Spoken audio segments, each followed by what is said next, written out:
Right, hello everyone. It's Wednesday the 21st of November and guess what? The parts weren't ready for the motorhome. Yeah. So it's not gone in for repair yet. Nope.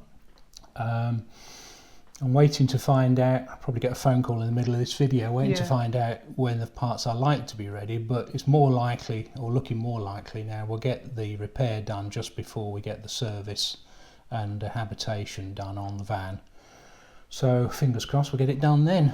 So you're really pleased that you did this a week ahead of cleared everything out of the van, aren't you? Yeah, because I've got a garage full of motorhome stuff, I've got bedrooms full of motorhome stuff. Yeah. And it's a bit of a pain really. But if you hadn't done it, then they would have probably rung yesterday and said the parts in. That's sod's law in action, isn't it really? Yeah, so you can't win. No, we're not panicking. But we had a good bit of news today. There's a possibility that we might get a loan motorhome from Bailey's. I know some of you might remember we went to the Bailey launch of the Bailey Alliance range. Well, I did. You didn't. You were dog sitting, weren't you? Yeah. And so I put my name down really to see if we get a loan and basically have a live-in test of one of those motorhomes. I suppose the only sort of drawback, I suppose, is that they haven't finalised the Alliance vans that they're going to use on their loan fleet yet. But we've got the chance to have a test of one of their other new vans, and that's the Bailey Advance 76-4T, which is a very similar layout to ours. So we thought we'd take the opportunity in January to do a little tour and a live-in test. Yeah. And it's a new van, so we thought we'd do a video that's aimed at beginners, that perhaps are new to motorhoming, and because the van will be new to us, won't it? Yeah, so, yeah. When you get a new van, you'll have to sort of rewind a bit, don't you? Remember where things are. We'll be learning about the van as well, so we'll approach it with new eyes. I think that's the plan. We're planning a city tour, aren't we? That's our idea. Yeah. Because it's obviously January, weather could be not so good. Yeah. So watch this space. Yeah, so a good bit of news. I think we said, was it Monday or Tuesday? I can't remember. I think it was Monday. Yeah. We know we've got a community post page now on YouTube. We said we're going to do a questions and answers video, and this really started because I tend to get asked the same question time and time again.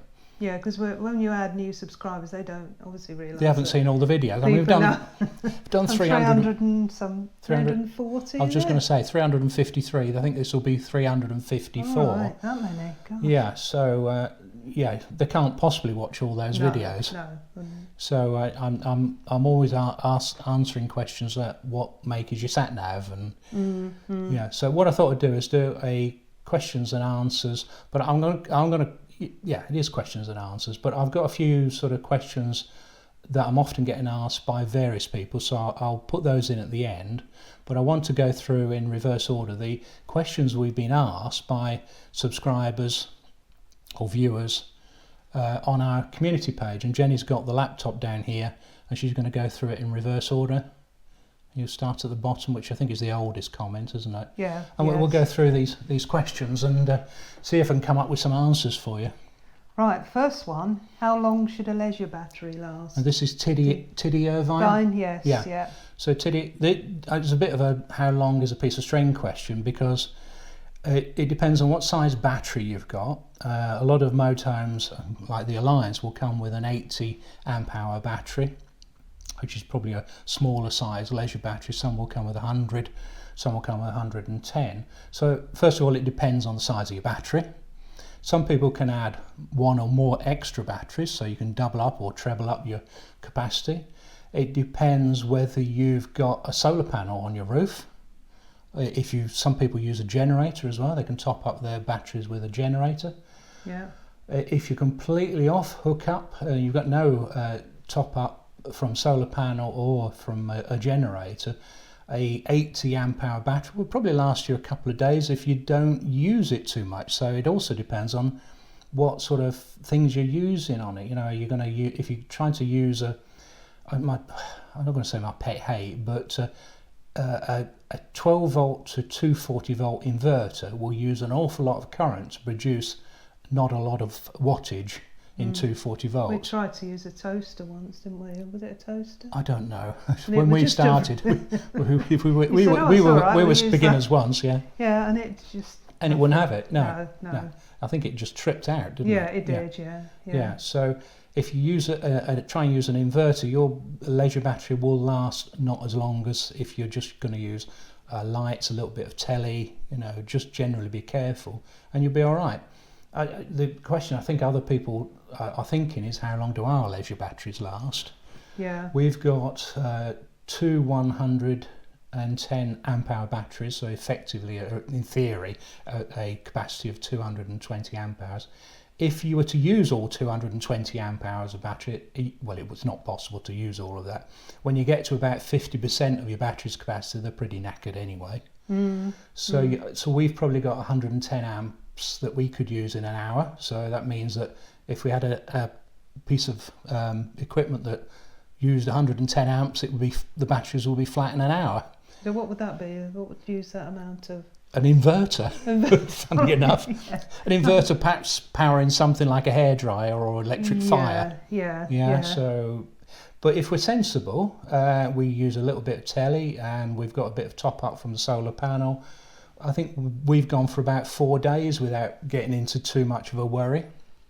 That was the Peterborough show. Peterborough show, yeah. You were looking, and I kept looking at the battery, and it seemed to be fine. Yeah. You'll remember, if you've got some strong sunlight, the solar panel will top up your battery over time. It's just how much you take out of it in the meantime. If you're going to go off grid, you've got to seriously sort of look at your capacities. You might be investing in lithium batteries. Seem to be all the rage at the moment, don't they? Yeah. Or possibly generators. People love or loathe generators. Yeah. They loathe them mainly because of the noise they make. But you can spend a lot of money going to get things that go off grid. I think the indie projects have just had a fantastic setup in their van, haven't they? It looks absolutely amazing, but they're going to spend a lot of time off grid and very, very little time on hookup. We tend to be the other end of the scale. Yeah, we're a lot of time on hookup. And less time sort of off hookup. So those batteries we've got, they've been in the van since we had it, haven't they? Yeah, so they're 4 years old. They're 4 years old as well as everything else. Actually, the other battery came out of the Bailey, so it's one's 5 years old. Yeah, because we had 2 in there. But the batteries that we had in the Starfire, they lasted, did we have the van 8 years? Yeah. And we were careful with them. We didn't let them get flattened. I think the thing that kills batteries is allowing them to get flattened. That really sort of damages the battery. So if you're careful, they should last the lifetime of the van, whatever that means. Yeah. Okay. So Tiddy's got another question. Okay. What toolkit do you carry?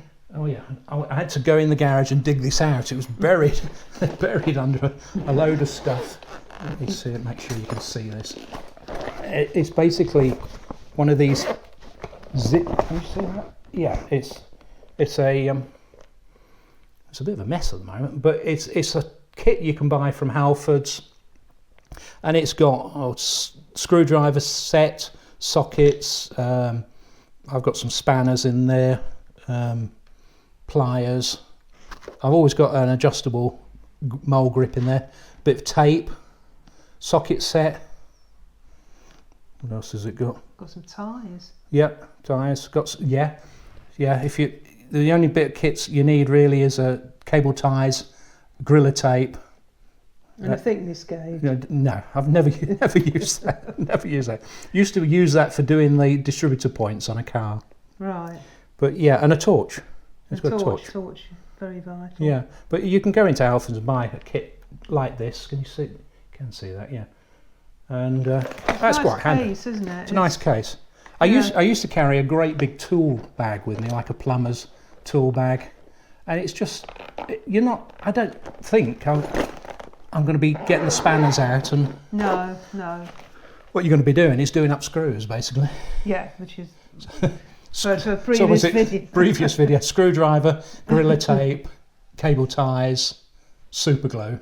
Yeah, and Gorilla. Did you say Gorilla Tape? Gorilla Glue. Gorilla Glue. Yeah. Right. So there's an advert for Gorilla. Gorilla Glue. Right. The supercar spotter says, "Do you have a solar panel?" Yes, as we said earlier, we've got an 80-watt solar panel that came with the van. I'd like a bigger one, but it does the job. Does the job, yeah. Right, Chris Carden says, "What jobs do you both have?" Oh, life history. Jobs. I joined what was Post Office Telecoms as a wee kid, 16-year-old, and as an apprentice, and worked my way up to be a manager with BT, same company eventually. I left BT in 1998, and they gave me enough money to persuade me to leave. And I jumped straight into Jenny's dad's business, and the business was in the business of selling accounting software for small businesses, and that was Sage accounting software. Yeah. We also did database systems where Sage didn't sort of work for them. Yeah, front end, for getting their invoices and things, but it didn't just, And famously for a skip hire company. Skip hire company, yeah. Yeah. So we did that for near on 20 years, wasn't we? No. Well, yeah, because we finished in 2015. Yeah, so 1998 to 2015, so 18 years. Yeah. It was hard work, wasn't it? Yeah. And it got progressively harder because things were moving into the cloud. Yeah, but that's when things, I began to struggle a bit, because I was fine when it was databases on PCs, stuff. servers, things like that. But when it started being web and mobile ones, too much for me to try and learn. Yeah.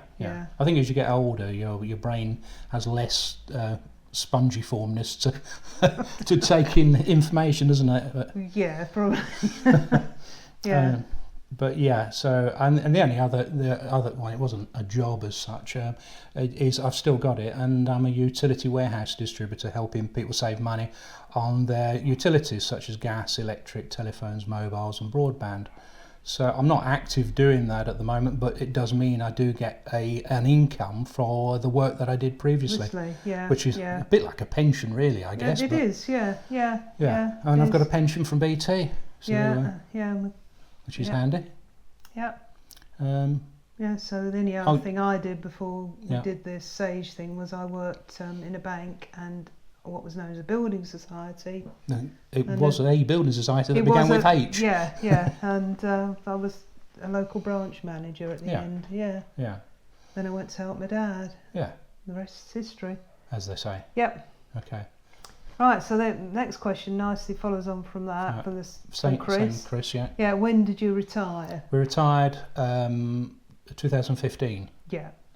So we bought the van in December 2014. Yeah. And we shut the business down in July 2015, didn't we? Yeah. So at the end of that financial year, we were winding it down, weren't we? It was winding us up. It stopped winding us up. It was winding it down. So it was nice to go away for a weekend and not worry about phone calls, wasn't it? Because we used to have the Friday afternoon, we'd try and go somewhere, and then that's when... Famously, we were on top of a mountain and someone was ringing up saying that their input hadn't worked. Their import hadn't worked. That's right, they couldn't do their invoices for that Friday. No, I know. We were. That was near Bunree, wasn't it? We'd gone for a walk on the opposite side. Yeah, we were struggling up a hill in a howling gale. Ringing, I can't hear you, what you're saying. So by 2015, we thought we'd had enough. We had enough. Yeah, and also, we had enough that we felt that we could be comfortable in retirement. So So that's why we did it. Go on, couple of questions. So Oliver Cox. He says a couple of questions. You've got three there. He's got three, Yeah, go on then. So this one's for you, really. Would you buy an auto motorhome? Yes, I'd love an auto motorhome. The things that spring to mind are the proper auto boxes, rather than the robotic shift gearboxes. So the likes of Mercedes and I think VW, but I think they're called DSG gearboxes. But they're I'd call them proper automatics. Mercedes, something like the Auto Sleeper Burford Duo. I think that's a Mercedes with a proper automatic gearbox. That would be nice. Yes, please. So Buy me one. Am I right in saying that Peugeot vans you can't get an You can't get an automatic on Peugeot. You can get it on Fiat. You get the Comfort Shift, it's called.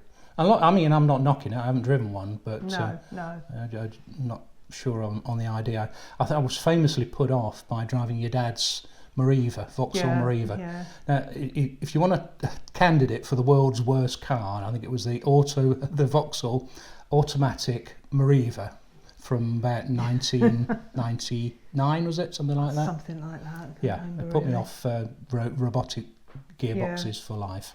Yeah. So sorry about that. Right, so the second question is, does Jenny ever drive the van? You don't drive the car, do you? No. You can I can drive, but I don't like it. I'm not happy with it. No. Not confident. No.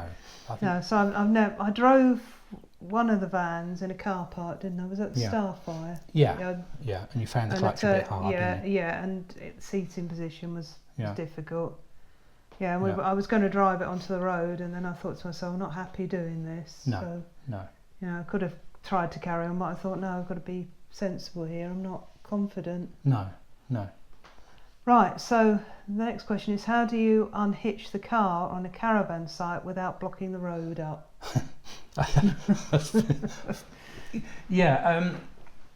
Probably about the same way that people unhitch a caravan on a caravan site without blocking up the road. Some people are careful not to block the road, and other people block the road.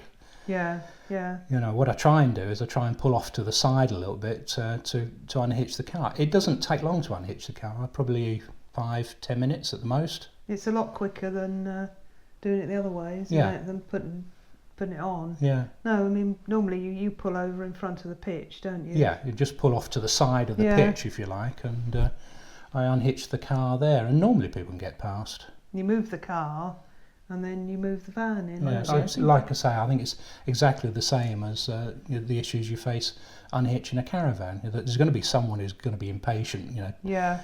Whereas if we've just got the van, obviously we just go to the pitch and reverse in, and that's it. I mean, the advantage the car's got over a caravan when I'm towing it is the car's already got a motor mover on it. Yeah, so you just climb in it and move 3-cylinder, 1 litre engine. Yeah. So I can get the car out of the way fairly quickly. Peter Wilt says, which is your favourite club site? Now, we thought about this and thought, well, there's no one that I think is my ultimate. So many that I do like, but some for different categories. I like Strathclyde Country Park because it's near a city, near the motorway, and it's a real good all year round site. Yeah. I still love Ashridge Farm in Hertfordshire, where we always used to go for our getaway site. Yeah. I still like that because it's close to a village, you've got lovely pubs, it's nice and quiet, it's a little site. Yeah. But the one I think for scenery has got to be Bunree, because that's really nice, but because it's a way to go, so it normally forms one of the highlights of a Scottish tour for us, doesn't it? That's right. Right, so Don's allotment says, are you the only ones in your family with a motorhome? Yes is the answer. You're an only child. I've got a sister, and my sister thinks the motorhomes are the work of the devil. Never be seen dead in one. Right. Right. Sandra Harkness says, do you ever go off grid in your motorhome? Yeah, we've partially covered this. We don't do it a lot, I confess. We really enjoyed when we went to the Three Locks Forest Drive, and we stayed there, didn't we? That was so peaceful, so quiet. Yeah. We've been off grid several times at the Peterborough show when they put you on a nice muddy field and tow you on with a tractor and tow you off with a tractor. That was the thing that puts me off it, to be honest. But we're off grid. You've got to remember when we stop. When we're on the way to somewhere, or if we've been to shows, events, and those sort of things, and you're off grid most of the day. If you go to a National Trust place and you park the van, we use the van there. So what we don't do is actively go looking for wild camping, I guess. Yeah. No, I mean, I think we enjoy security of being on sites, don't we, and the facilities, I suppose. Yeah. Okay. Right, Chris again says, what other motorhomes have you had with pictures? Right. We did an entire video, didn't we? Yeah, but I did answer this. I was trying not to answer these questions before I got to doing this video, but there is a video, and I'll put a link to it, and it's our motorhome history. So if you're wondering what sort of vans we had with pictures, have a look at the video. But just briefly, we started with a little compact coach-built motorhome called a Autocruise Vista, a rear door motorhome, tiny little thing with a shower and a toilet at the back, kitchen on the side, and an L-shaped sofa that turned into a bed. It's brilliant little design, fantastic little van. We had lots of fun with that. Yeah. We had an Autocruise Starfire, which is a little bit bigger, 6-metre van with a pull-together sofa, rear kitchen, side bathroom. That fantastic swing wall in the bathroom, and then we had a Bailey Compact 540, all about that in our history video, and then this van for 4 years. So we've had 4, haven't we?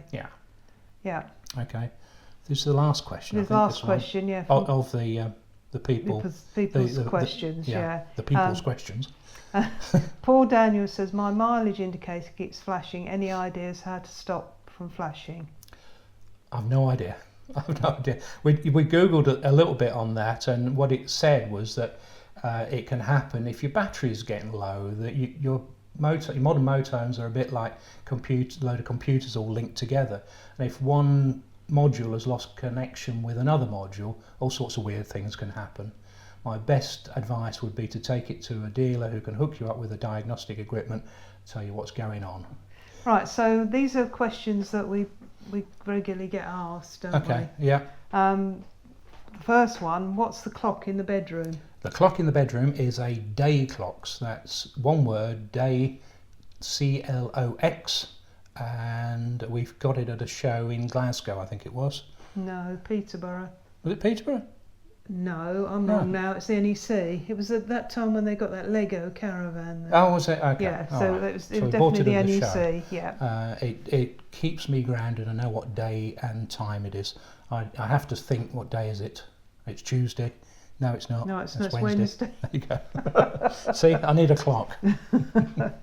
Right, so the other one, I particularly got asked this a lot on a European trip, didn't we? What make of sat-nav is that? It's a Falcon Navigator. We bought it 4 or 5 years ago.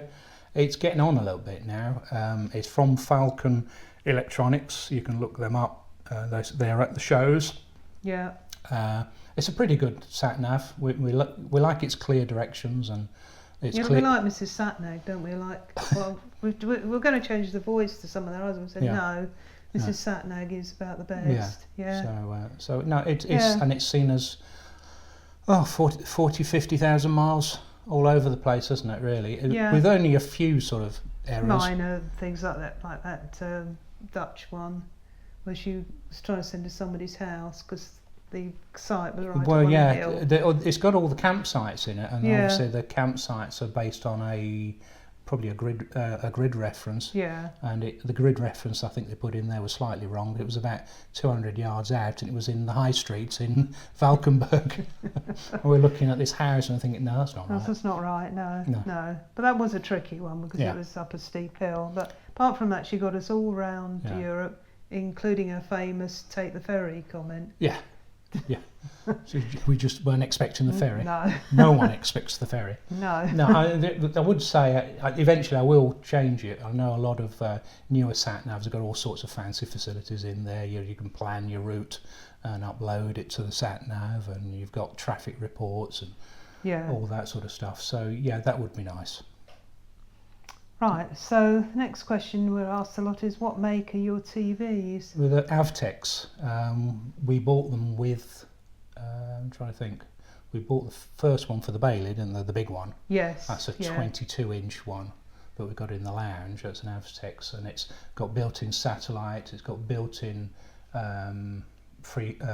what's it called? Freeview. Yeah. It's got DVD on it, and it's a good TV, and no plans for changing that. No. It works with Chromecast as well. Yeah, Use Chromecast in the van, so we can watch YouTube on it. Yeah.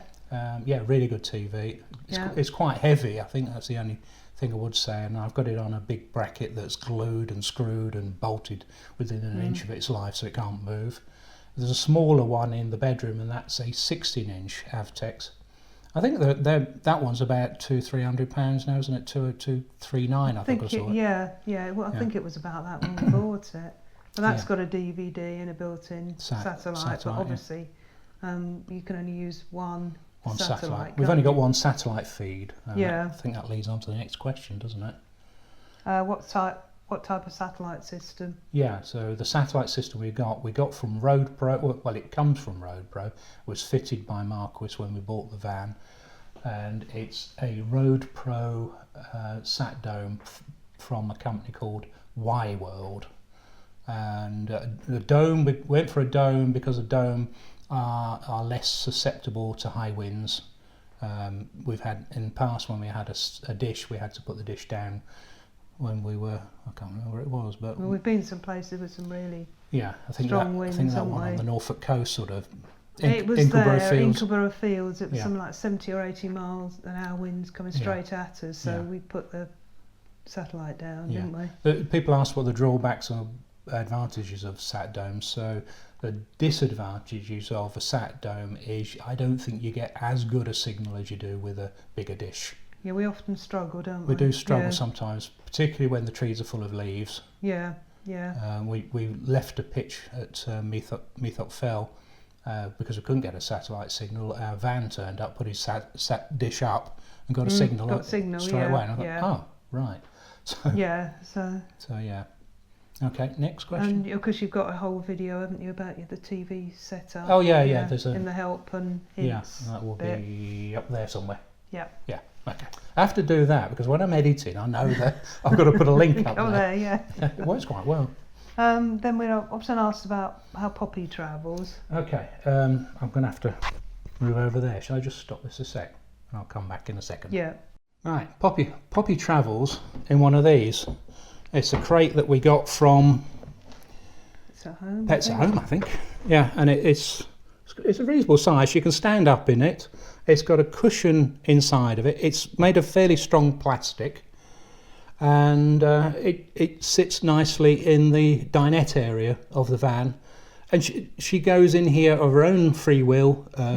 She doesn't have to be forced in here. She enjoys being in here. It's her little den.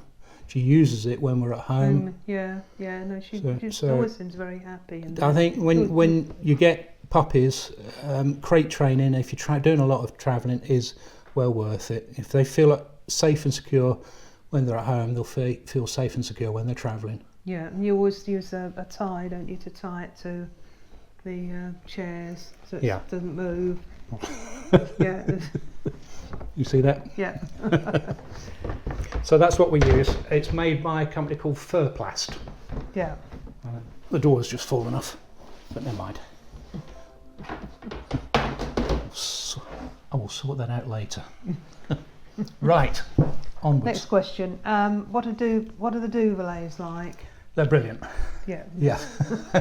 They're really, really comfortable. A Duvalet is a bit like a sleeping bag, but it's open at one side. So if you do get really hot, you can open it one side and just throw the covers off. Duvalets work really well on double beds, to be honest. We bought it and you've got like two memory foam mattresses you put together, and the quilts can overlap. So when it was really cold in that older van, it really keeps you warm. Yeah. But we've carried on using them because they are simply so comfortable. We've got a Duvalet pillows as well. Yeah. So there's an advert for Duvalet here. Yeah, and we did a video when we changed the. So it's another video up here somewhere. Okay. Yeah. Duvets. Actually, when I do that, it's no, it's there, isn't it? I'm looking at the oh yeah. Right. So the other question we often asked is, what do you use to fill the water? There's two, isn't there? Depends whether we're staying put or moving about. If we're playing caravans, as I sometimes call it, where we've taken the car and we're leaving the van on site for some time and we don't plan moving it, we use an aqua roll. You'll see people with caravans have got aqua rolls, big, well, they're that big. No, that big. And they're very handy. You can put 40 litres of water in them and you can roll them along. And once we've got them to the van, what I then use is I use a little outside pump that pumps the water from that into the water thing using a little device called a HEOS connector. And there'll be down below there'll be a description of that. Yeah. And so that makes us more like a caravan. We can pump the water in when we need it. If we're moving about like we were on the Euro trip, we wouldn't tend to use the aqua roll. I've still got it there in case I need it. But what I then use, I just use a hose for filling up from a standpipe. Just a simple hose. I can still use the HEOS connector to plug in, so I don't have to stand there holding the hose, which is mind-numbingly boring. We had to do that originally, didn't we, with the first van? Just stand there. You stand there for ages holding it, filling up the van, and you're chatting away, and all of a sudden it fills and then covers you with water. So no, I don't recommend that. Get a HEOS connector, really well worth it. So I started with one of those roll flat cables. You can roll and the hose squashes down. They are a pain in the what's-it, they really are, because you have to unroll them fully, make sure you've got no kinks in them, and even then the water comes out at about half speed. Yeah, and we had holes developing it, and it gets, like a little fountain coming out of them. So it took ages. So we've got a food grade. It's a food grade hose, but it came with another kit from the people who do the aqua roll, and it was I'll probably have to try and remember this, but it was part of a kit that was for filling it up when you're on a service pitch. It's a little sort of float device that goes inside the tank, and you can plumb it into a mains water, and it keeps the tank topped up as and when you need it. So that the hose that came with that is a really nice solid piece of hose, and it's just about long enough to fill up your van when you're next to a standpipe. Yeah, I think that's it. And the final question is, how do you clean the roof? How do I clean the roof? Yeah, I keep meaning I'm going to do a video, but I need someone to be up a ladder with me and film it. No, I think we will film it, but how I clean it is I've got step ladders at home. Climb up the step ladders. I've got a long brush, a sort of long extendable brush that you can get from Halfords. I use the shampoo that came with the kit for the van from a company called Diamond Bright, and a bucket, and I wet the roof using the shampoo, rinse it off with a hose pipe, and I've got some big microfiber towels for drying it. And because you can't reach all the way across the roof. No, they're really nice, aren't they? Those. The towels are pretty big. Yeah. Again, I can't see myself, yeah, sort of like that. But you can throw them across the roof and drag them across, and it dries the roof that way. Yeah.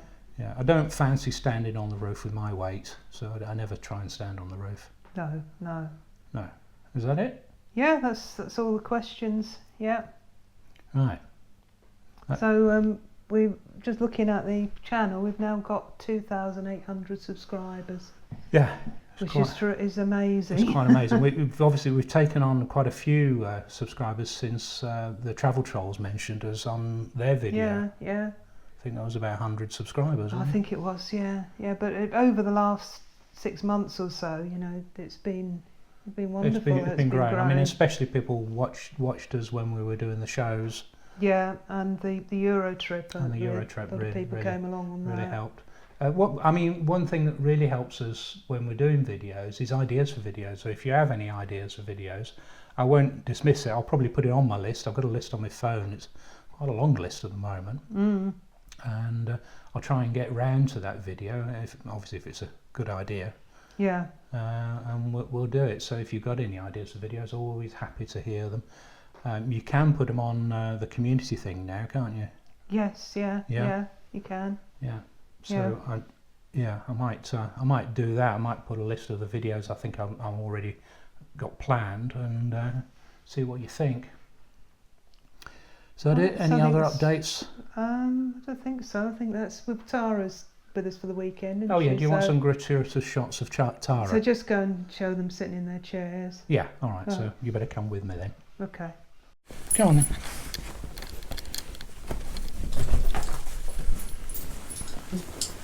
Yeah, so Tara's staying with us a few days and over the weekend, isn't she? Yeah. Yeah, so we always like having Tara come to stay. Yeah. We do, don't we, Poppy? We like having Tara to come to stay. Can she come to stay more often, Poppy? Eh? Yeah? Yeah, that's good, isn't it? We like having Tara, don't we? Where's Tara? Yeah, she's over there. Yeah, so that's it for now, and we'll catch up with you soon. You haven't done the ending bit. Well, You're leaving that to Tara. Well, I'll leave it to you three then. Go on then. So, if you like what you see, give us a paw up. Yeah. Subscribe and hit the bell notification. Yeah. Yeah. All right then? Yeah, good. Yeah.